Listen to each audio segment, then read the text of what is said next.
Hey guys, welcome back to our mini vlog. So finally ನಾವೆಲ್ಲರೂ ಕಂಡ ಕನಸು ಅಯೋಧ್ಯ ಶ್ರೀರಾಮನ ದೇವಸ್ಥಾನ ಕಡೆಗೂ ಇವಾಗ ಫಿನಿಶ್ ಆಗ್ತಾ ಬಂದಿದೆ.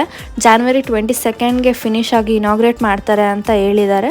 ಸೊ ಅದಕ್ಕೆ ಅವತ್ತಿನ ದಿನ ನಮ್ಮ ಮನೆಯಲ್ಲಿ ಪೂಜೆ ಮಾಡಬೇಕು, ದೀಪ ಹಚ್ಚಬೇಕು, ದೀಪಾವಳಿ ಥರ ಸೆಲೆಬ್ರೇಟ್ ಮಾಡಬೇಕು. ರಾಮ ಹೇಗೆ 14 ವರ್ಷ ವನವಾಸದಿಂದ ವಾಪಸ್ ಬಂದಾಗ ಅಯೋಧ್ಯೆಯಲ್ಲಿ ದೀಪಾವಳಿ ಸೆಲೆಬ್ರೇಟ್ ಮಾಡ್ತಾರೋ, ಸೊ ಅದೇ ರೀತಿ ನಾವೆಲ್ಲರೂ ನಮ್ಮ ಮನೆಯಲ್ಲಿ 5 ದೀಪ ಹಚ್ಚಬೇಕು ಪ್ರತಿ ಮನೆ ಅಂತ ಹೇಳಿದ್ದಾರೆ. ಸೊ ನಮಗೆ ಇನ್ವಿಟೇಷನ್ ಬಂದಿದೆ. ಒಂದು ನಮ್ಮ ಪಾರ್ಲರಿಗೆ ಸಿಕ್ತು ಆ್ಯಂಡ್ ಇನ್ನೊಂದು ನಮ್ಮ ಅಜ್ಜಿ ಮನೇಲಿ ಕೊಟ್ಟಿದ್ರು. ಸೊ ಪಪ್ಪ ನಮ್ಮ ಮನೆಗೆ ತೊಗೊಂಬಂದರು ಆ್ಯಂಡ್ ಇದರಲ್ಲಿ ಇನ್ಸ್ಟ್ರಕ್ಷನ್ಸ್ ಎಲ್ಲ ಕೊಟ್ಟಿದ್ದಾರೆ, ನೀವು ನೋಡ್ಬೋದು. ನಿಮಗೂ ಇನ್ನೂ ಸಿಕ್ಕಿಲ್ಲ ಅಂತಂದರೆ ಆದಷ್ಟು ಬೇಗ ಸಿಗುತ್ತೆ ನಿಮಗೆ. ನಮ್ಮ ಭಾರತ ದೇಶದಲ್ಲಿ ಎಲ್ಲರ ಮನೆಗೂ ಸಿಗಬೇಕು ಅಂತ ಮಾಡ್ತಿದ್ದಾರೆ. ಇದ್ರ ಜೊತೆ ಅಕ್ಷತೆ ಕೂಡ ಸಿಗ್ತಿದೆ ಆ್ಯಂಡ್ ಎಲ್ಲರೂ ಹಬ್ಬನ ಆಚರಿಸೋಣ. ಸೊ ಈ ವಿಡಿಯೋನ ಎಂಡ್ ಮಾಡ್ತಿದ್ದೀನಿ. ಜೈ ಶ್ರೀರಾಮ್.